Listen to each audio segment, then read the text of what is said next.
In fact, John, I think you were the first one to put a tweet out. So can we just like set it up properly? You know, what was the tweet in general terms so that we can just operate from that vantage point? It was actually Wiley that tweeted. Okay.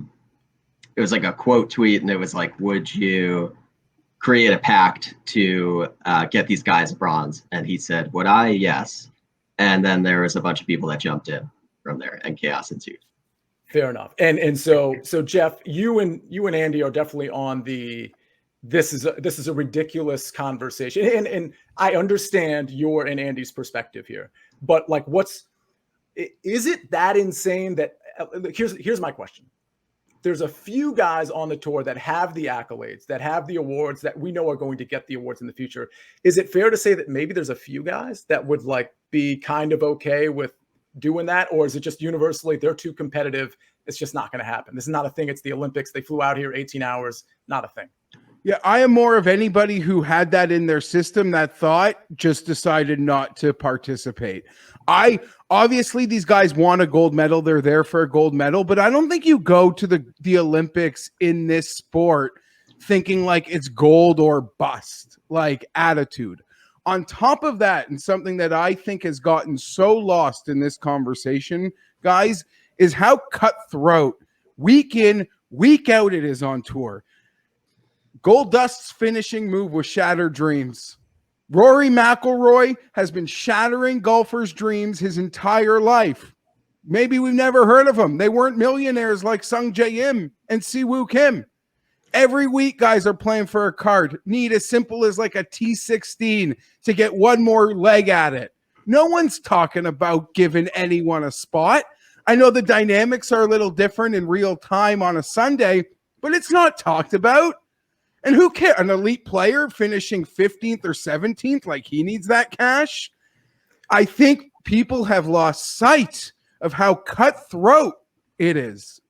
And the one thing I want to say, and then I wanted to kick it to Andy real quick, because I agree with you about the cutthroat nature of the PGA Tour and just golf and just sports in general. But contextually, isn't this a little bit different? I mean, isn't this, I mean, there's never a tournament. Like you're not at like the Masters thinking, hey, if I take this from this guy, like he's going to have to serve 2 years in the South Korean military and maybe never get the same game again. So, and Andy, that's sort of my argument ultimately is like the stakes are a little bit higher here. So it's a little bit different here. And therefore the cutthroat nature, yes, while it applies, it's a little, to me, it's just a little bit different of a consideration.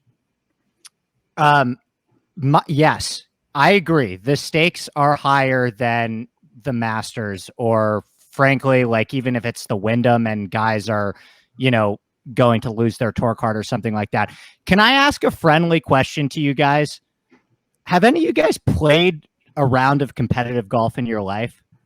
Well, if you're talking competitive in the like for like my college team or a high school team. like even in college or like a relatively serious amateur tournament or even like a junior tournament. Have you guys played competitive golf before? Or even let me frame it this way. Have you guys been around a lot of professional golf or golf tournaments in your life? Have you guys been to like a couple dozen PGA Tour events and really spent a lot of time kind of observing that life?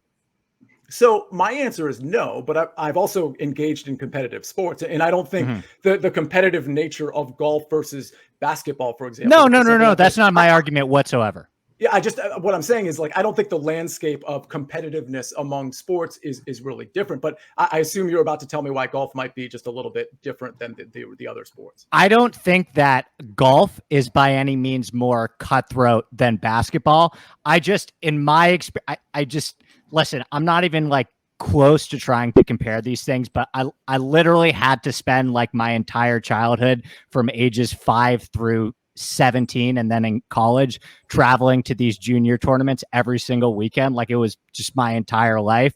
I think it gives a little bit of a different perspective.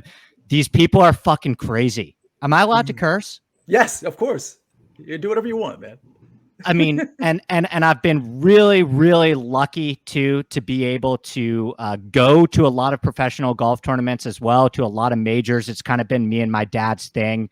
growing up was going to all these tournaments. So, and I'm just a golf obsessive. So I would get to these tournaments on like Tuesday and just stand on the range for hours watching these guys beat balls. The idea that in a competition, whether it's a $20 Nassau for Rory or the fucking Olympics, that they would miss a putt, even if it meant that like Sungjae was on death row. It's incomprehensible to me. It is absolutely incomprehensible to me. I think these guys are absolutely built different. It's their life's work. I don't see it. I don't fucking see it. Rory would take $20 at the expense of Sungjae on death row. I'm being facetious. You get what I I'm being facetious. Andy, I get what you're saying, but I think you have to value the idea that people's sensibilities are just a little bit different. There's not one universal mindset when it comes, especially when it comes to, this is not the PGA Tour. I don't know, of the 60 golfers or 59, whatever it is, I don't know how many of them value a bronze medal as much as the other guy. And I just think, I think the majority of guys wouldn't think of missing a putt, but I think there's a select few that might be, John put out the tweet of Sungjae, who was it? Sungjae and Justin Thomas just like hanging out together on the course. Like, these guys talk. I mean, you talk about the competitive nature of golf. Well, there's a fraternal nature of golf too. These guys are like with each other all the time, just kind of bullshitting. And it doesn't seem far-fetched to me that we may not know what the relationships are exactly. We may not know what they're bandying about. And if it's a friend of a friend, and it's the difference between no medal and a bronze medal for somebody who's going to rack up so many majors and so many PGA Tour events, just seems to me it's like, well, this doesn't feel like as big of a deal for me as it is for him. So notwithstanding the competitive nature of it, it just seems to me like, all right, I think I might give him this one. You have to really lose all sight of what you are doing and why you are there. Representing your country. You're like in a village with your country, celebrating every achievement that happens to your team. Yeah, and that would be for any player to stare at his country's media, say, I guess he could explain it and saying, I like this guy and I cut him a break. But when you make the commitment to do this event, to make this trip, you're playing for your country, for your country's medal total. As dumb as that sounds, I believe that to be the absolute case as well for the guys that have decided to go. If they didn't want a medal, any medal, I think they just, like, gold or bust, I think you stay home. Like, to me, Patrick Reed is going to try to freaking medal. I know he's a different animal. We know Reed would for sure not do what we're debating Justin or Rory could do. But I think, like, it's part of it. You made this commitment. You want to freaking medal. Medal is important. A medal will show up on your career CV. Olympic medalist. I mean, far greater than a huge second place payday at a WGC. Joel, one quick question. Why do people think that Rory and JT are less cutthroat than Reed? Because of like their demeanor? No, because the way that what they say. Reed did something at the Ryder Cup once, so he's the most patriotic. But I think a lot of these guys like carry themselves differently. Like I wouldn't question Rory or JT's commitment. I think they're all in the same bucket, which was kind of the point I was making. I think these guys have a different mindset that is impossible for us to understand the hours that has been put into this in their life and the integrity that would go into purposely missing a putt in the fucking Olympics.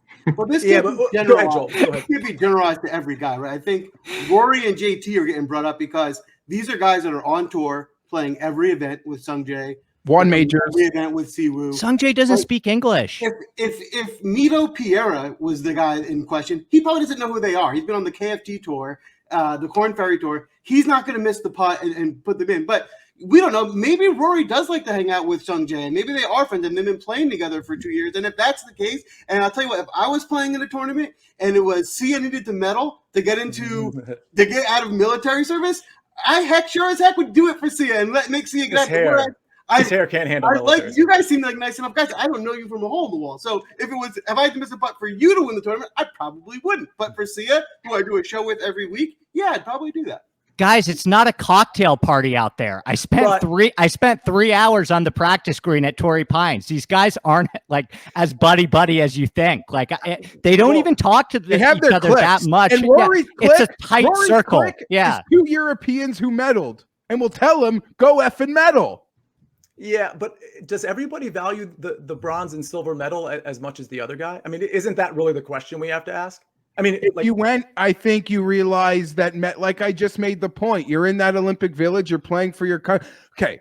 Jeff, I that's can't argue. true. Let John get in here too. Okay. The reason that I bring up Rory, and we could say that it was an emotional press conference after the Open, but he's not a patriotic guy, and there's turmoil in Northern Ireland versus the rest of the UK, and he doesn't feel especially patriotic representing his country. So that's why I use him as an example in this hypothetical situation. But, you know, I think even if we did get to this crazy specific hypothetical situation where he's on the 18th hole and he's standing over a putt and he misses it and Sungjae or Siwoo wins, even if he did that on purpose, he wouldn't come out in the press conference afterwards and say, like, of course, yeah, my boy Sungjae needed it, so I missed it. Like, he would say that I missed the putt. They probably wouldn't even ask the question. Really. 100%. That's why it's a really ridiculous debate, because we're talking about in the back of somebody's hypothetical mind, are they thinking I should help this guy out or do I want to get this medal? And no one's debating. Like, we all agree that fourth place in pole vaulting is so much more painful than any of these elite players coming fourth place, like, and just missing on a podium. Mm-hmm. Rory would get over fourth place a lot quicker than anyone else in the Olympic Village in their discipline. But I'm silly enough to believe that they signed up. They want to add to their country's medal count. That's what they want. The better the fancier the color, the better. But they're all there to medal.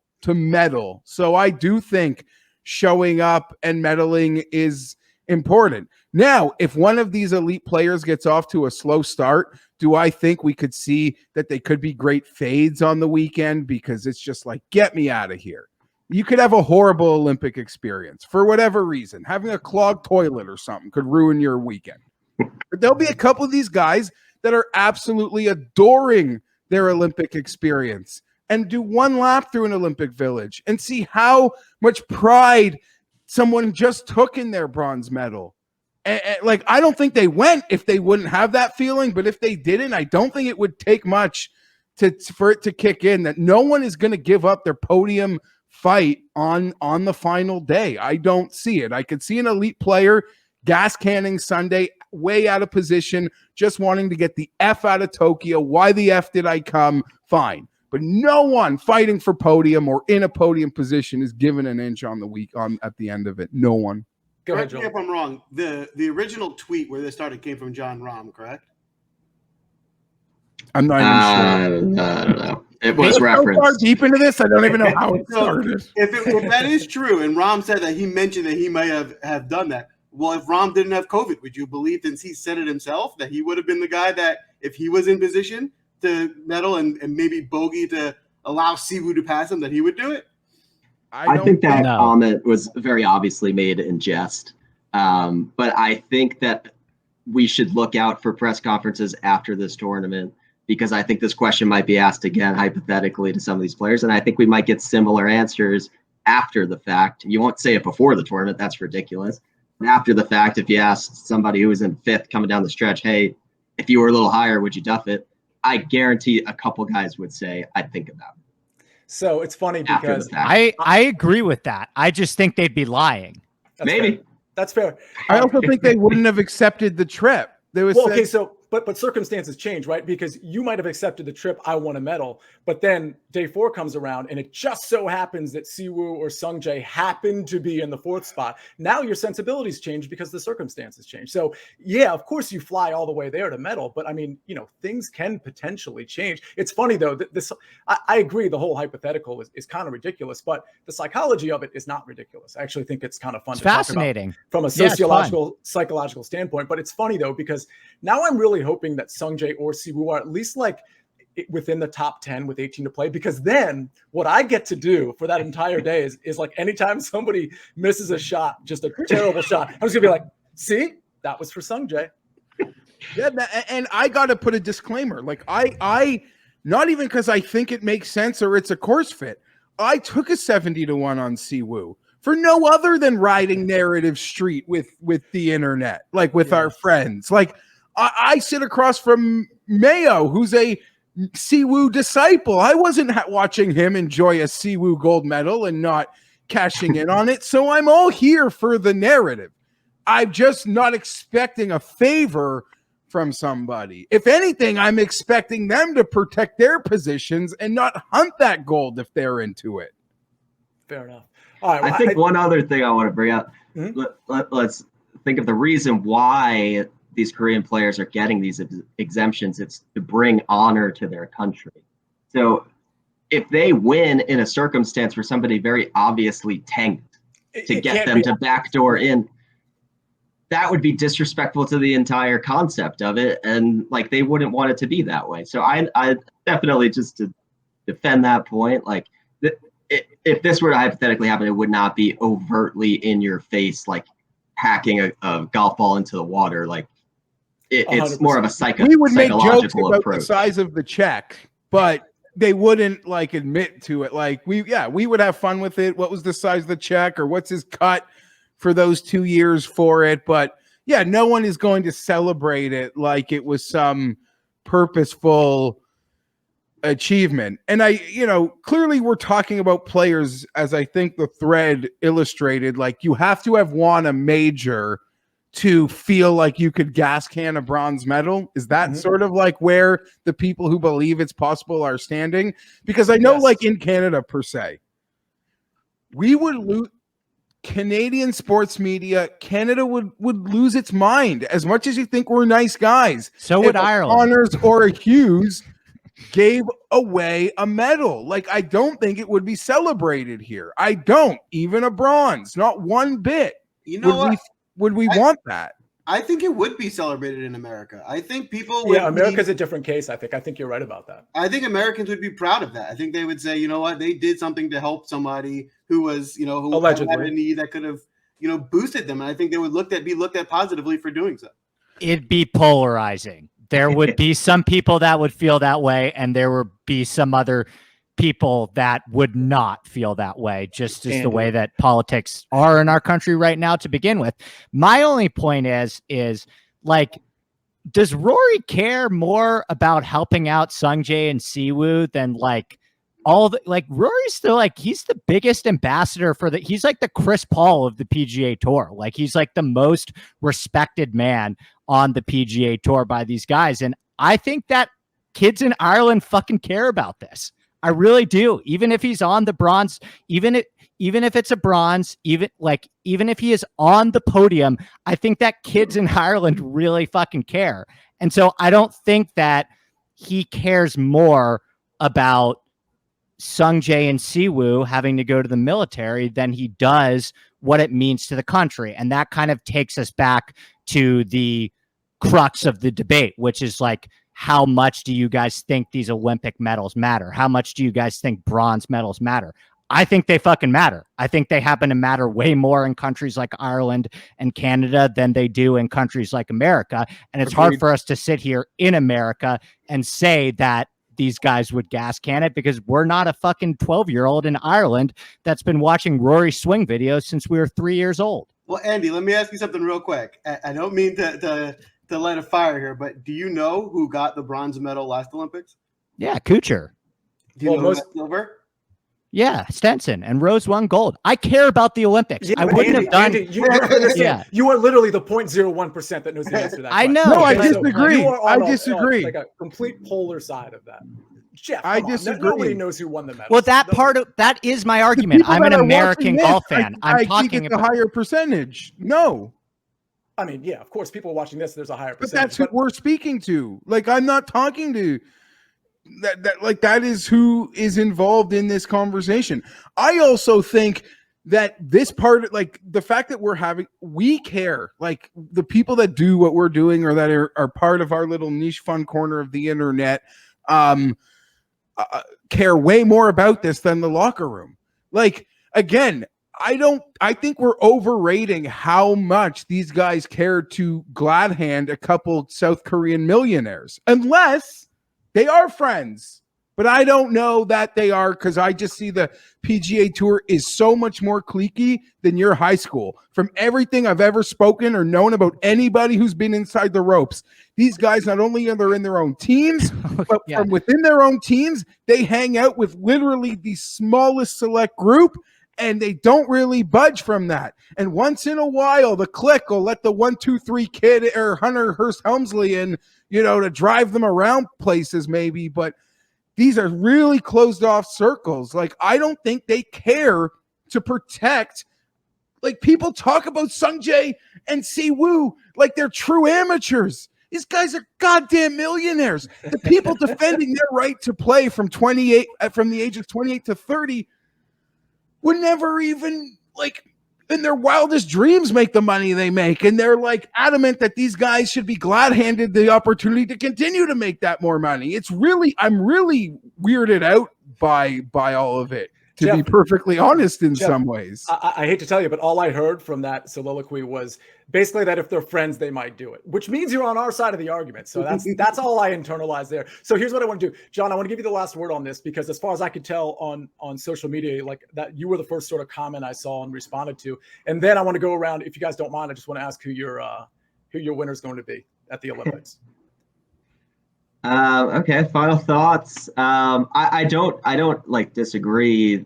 I think the logical stance is what Jeff and Andy are saying. I'm just offering a second perspective on it, on what might be from a humanitarian standpoint, that we have to consider that there are implications on the line that are different than your typical week-to-week golf tournament. And if you believe that somebody is not especially patriotic and doesn't really care about medaling for their country, and they went there to win gold, as I think any elite competitor would say, they're going there to win. If you're not first, you're last. Then I think that it's plausible that you could get in a situation where you say, I'm trading off the joy of winning a bronze medal, whatever that means, versus the joy of saving this guy's livelihood for the rest of his life and allowing him to be a millionaire for 10, 12, 15 more years. So that's my piece. You want me to give a winner for the Olympics while I'm at it? Give us your winner. Give us your winner, and give us kind of like a under the radar guy that you think's going to do well. Let's do that before we let you go. Okay. Under the radar guy for me is Garrick Higo. He was the first guy I bet, and it was looking like he might be the only guy that I bet this week, because I'm hearing it's some sort of right to left ball flight advantage, which I like for a lefty. I'm hearing that it's going to be easy scoring, which is great for Garrick Higo, who's won all of these birdie fests. He obviously won the Tom Fazio event in the Palmetto, which has these sort of large undulated greens and bunkering that's kind of reminiscent of what we're going to see. So he's won 3 times on tour. So at 50 to 1 in a short field like this, and a guy who's comfortable playing internationally and not dealing with the time zone change that a lot of other guys at the top of the board are, I think there's a lot in Higo's favor. And at the top of the board, I'm going to say Justin Thomas. I was either going to say him or Colin Morikawa. And really how I'm going to approach the top of the board is not betting anybody 12 to 1 or under and waiting until after round 1 is over and kind of reassessing some sort of value for somebody that can make up some ground. It's fair odds where we are right now, because you have to consider that you're playing in half the field. So double the odds that you're seeing on the odds board, that's probably more of a representative odds for a full board. But we're playing against 60 competitors and 40 formidable competitors. So I think those odds right now are fair. I want to see if I can get something in the mid-teens on a little buy low situation, but gun to my head, top of the board, I would go Justin Thomas. All right. So Andy, let's go to you. Top of the board type guy and a kind of a sneaky, kind of longer odds type guy. I like Xander. He's the number one. He's the number one bent grass putter in this field.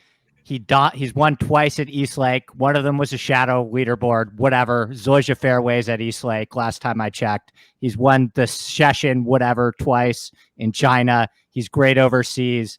I like Xander. I think he's going to win.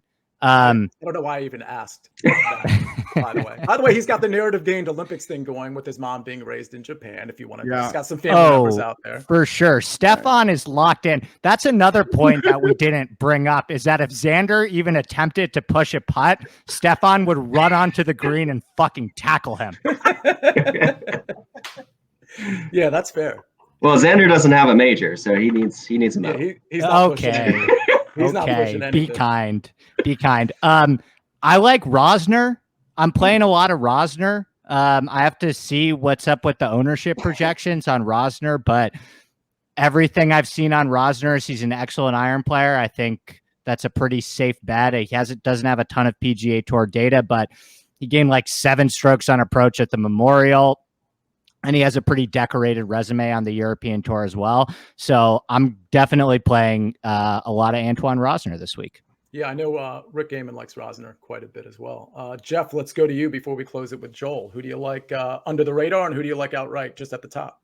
I will say I'm happy John mentioned, because I've seen a lot of people like foo-foo at the odds and be like, I can't bet that, but you just sort of like have to assume what they would be in like a WGC and think this is great value, to be perfectly honest, on some of those guys at the top. Mm-hmm. It's always hard to push those chips in at those prices. Long shots for me, Thomas Dietrich. I'm a bit of a sucker for this guy, but when you're a European Tour player, you are like a globetrotter. So he globetrots, he competes, back-to-back second places, Hovland, Siwoo, losing to both of them, like winning, that's an ask I'm not really making a claim on, but maybe, being a great DFS or a T5 play, every time he tees it up, I've kind of got that confidence in him. He's like my European Finau, just nonstop heartbreak, but enough to always want to trust and go back. And at the top, I really came down to JT was a guy I was thinking, and I think he could overpower the place, but I am in on Victor Hovland. Bit of a guy, contends week in, week out in America, gets dropped into Germany, wins a tournament, gets dropped into England, finishes in 12th place at the Open Championship. I've been waiting for this hello world moment for Victor, and I've made some bold calls with him wrongly as it pertains to some majors this year, clearly. But what better like hello world venue than the goddamn Olympics? Victor. That's a really nice narrative there. I love that. Joel, what do we got? So my non-top of the board pick for the week is a guy who's been relatively hot, Guido Migliozzi. This is a guy who, we've seen show up at a few majors, who's been popping. His ball striking has been pretty elite. In this field, other than the top 10 or 12 guys, it's really not that strong. And, he has a good week this week. I think he can win the whole tournament.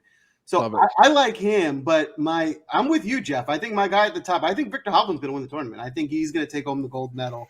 That's who I'm going to have my money on. Well, you took my under the radar guy. It's Guido Migliozzi. So I like him quite a bit as well. I'll be playing a lot of DFS Guido as well. My top guy, this is so lame. I'm picking the guy that has the shortest odds, but I just think he's so good. I love his game all around. And if the putter is even decent, I think he's going to have, and by the way, I think it'll I'd love y'all's opinion on this. It does seem like it's going to be soft, and that means the greens as well. And I think that does favor, I don't want to call him a bad putter, but he's certainly not a great putter, and he's certainly volatile. So I think it does favor guys like Colin Morikawa. Andy, I just want to go to you real quick. You feel the same on that? Yeah, from everything that I've heard, I've been trying to get, after the debacle at the British Open, I've been trying to like really pay attention to like on-course reports. And from what I've heard, this area of Japan has gotten a lot of rain over the past couple of months, and this course is going to play on the softer side. I think a good comp that I've kind of landed on is the November Masters, where it was a lot softer. And we saw the scores kind of balloon up to 16 under. That feels about right for me. All right. That was a good Masters for me. Cam Smith just did me so right during that Masters. Guys, first of all, I can't believe it's been 40 minutes. It feels like we just talked for 10. I genuinely, just for context purposes, Joel, I literally messaged these guys like 20 minutes before the show because we were just everybody was going back and forth on Twitter. And I'm like, we're doing a live show in 20 minutes. Like, this is so much better if we could just kind of have this actually like talking, have an actual conversation. It wasn't contentious at all. It was just kind of like different perspectives, different sort of sensibilities in terms of how we feel like people might react, or at least some people might react. But I thought this was a really good conversation. On behalf of Joel, I can tell you guys are obviously always welcome on the show. I'm sure I'm going to be inviting you guys because me and Joel, it's kind of boring, right? Right. You guys are great. We follow all of your stuff, and we'll continue to. So really appreciate you guys jumping on the show. Thank you. I hope to get in Joel's better graces so that he will defend me if a putt is on the line and he can save my life. So yeah, Joel, maybe we will try to do this again. Listen, you guys come on a few more times and you're in. One last thing, guys. Are you guys ready for how Twitter's going to be? Like every time somebody does miss a putt, like in contention, if Sungjae and Siwoo are there, like anytime somebody misses a putt, like now it's a thing it's on my mind. It's not, I mean, truly, it's like I was kind of making a joke before, but like to me, the only way this would ever come in is like the last couple holes when two guys are like side by side on Sunday. So yes. If somebody tweets out like they're like, day 4 and it's like they're on the second hole and some guy hits it in the water and he's like, see, I told you. Like, that guy's an idiot, obviously. Good time, guys. I enjoyed. Invite me anytime. Let me know. This was fun. Appreciate you guys 100%. Thanks, guys. We appreciate it. Thanks, guys. See you later. Listen, if you guys want to stick around and give some picks for the week, you're more than welcome. We're not kicking you off. Yeah, exactly. I should have asked them that because, but I felt so not bad, but like they literally came on the show 10 minutes notice. I just sent them the link. So I didn't want to take up too much of their time. That was 40 minutes? What the hell? Anyway, I'm looking at some of the comments now, Joel. Again, Andy Lack, John, aka PJ Tout, and of course Jeff Feinberg. Joel, you know all these guys. These guys, of course. I mean, honestly, that like I don't know how to I feel like I'm going to undersell them just by saying like, oh, these guys are great. Like they're like legitimately great. And it's the content that some of these guys put out are like, it's kind of, necessary in terms of, part of your preparation for every tournament. So I'll be honest, those are the guys that I look at when I'm preparing for the week. I'm like, hey, what are these guys seeing for this week? Trying to get some information. So it's funny. That was fun for me, more also because these are guys I follow every week. I'm looking at who they're picking, never spoken to before, didn't even know what some of them even looked like. So having them on, getting to actually talk to them and not just be guys that I follow on Twitter was fun. And just to kind of hammer home the point, so Joel is telling you this, right? Well, let's see. Last week, Joel won a trip to the World Championships for PGA. The week before that, he almost won $1 million, but because of an all rounds under 40 bonus for Colin Morikawa, he got bumped from first place to second place, which was $100,000.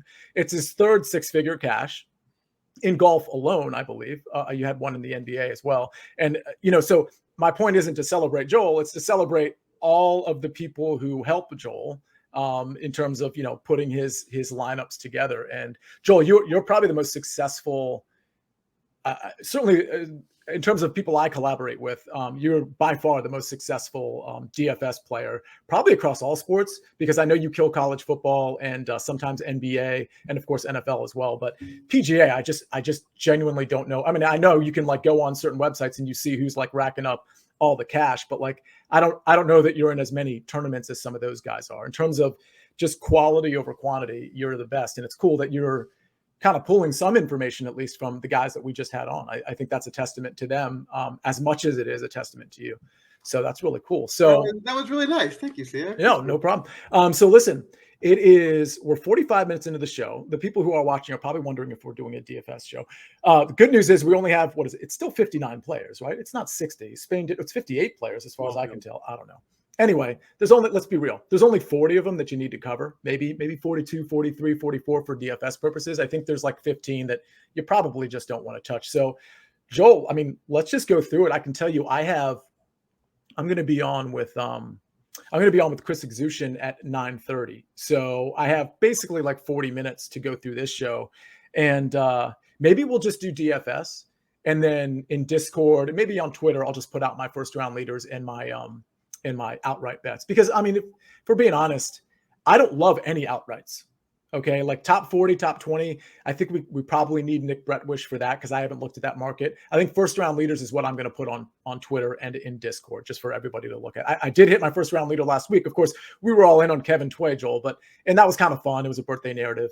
But one of our first round leaders was Jonathan Vegas. And he was also one of my outrights. And I almost had a wire-to-wire win for the first time ever. I mean, nobody obviously does that. So that would have been amazing. Vegas just left so many putts short, and Cameron Champ gained 8.5 strokes putting. And you can't beat that if you're not putting almost as good or at least, half as good. And Jonathan Vegas certainly wasn't. So good week as far as that was concerned. I got to say, though, Joel, I don't know how. Now, you won the World Championships, which means you didn't have Hank Lebioda in your lineup. I should say you won a ticket to the World Championship. I actually had 100% Hank Lebioda. I just decided this was going to be the stand I was going to take. So I'm actually really happy to hear that we got the news on him and that his family seems to be going okay. But anyway, I'll kick it to you. Well, yes, of course. And what we're doing with DFS and the debates is fun. But obviously, if something real is going on with his family, that's way more important. Whatever we say about Hank Lebioda mooning our lineups isn't fun for DFS. Nothing to do with actually what's happening to him personally. Right. However, what I will say, I think that's a good learning lesson, right? And that's something I sometimes I've created for myself, and then I don't listen to my own rules, and I hurt myself sometimes. But one of my rules that I mention often is never go all in on somebody, no matter what. Because, like you said, you had a good week last week. See, you were on a lot of guys. But because you had Lebioda in every contest, you can't win. And so it's like, if you just weren't all in, you probably would have won some money just having a few lineups that maybe would have cut. But and that's why I say, even if you're number one guy, you're really confident on, just don't ever go 100%, because if your 2 through 7 hit, you'll still be able to make some money. And the truth is, I never do that. In fact, I'm not sure I've ever done that in terms of literally 100%, but it just so happens. And you know me, I'm not 150 maxing. It's all my single entries, some 3 maxes or whatever. And I don't know how many lineups I did now that I think about it. It was probably between 20 and 25 with cash games included and stuff, and literally had Lebioda in every single one.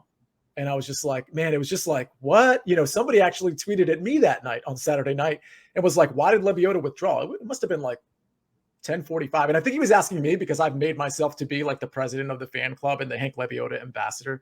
I'd love to get him on the show, by the way. But anyway, I didn't know what the hell this guy was talking about. And then I'm searching everywhere, and the news is popping out, but not the reason, because obviously it was a very personal reason, totally understandable. But in my head, I'm like, well, that's an error. So I looked at the PGA Tour app and withdraw. I'm like, oh, it's just an error. And then I go to the CBS Sports app, withdraw, and I'm like, oh, this is not great, because I was up a lot of money, by the way. I was, in fact, it looked like I was going to have maybe my best week in a couple months. Maybe even more than that. And then, so you would think, okay, I still won money, but I actually didn't, because a lot of my guys really tanked down the stretch. I was really heavy on Hank and Mav McNeely.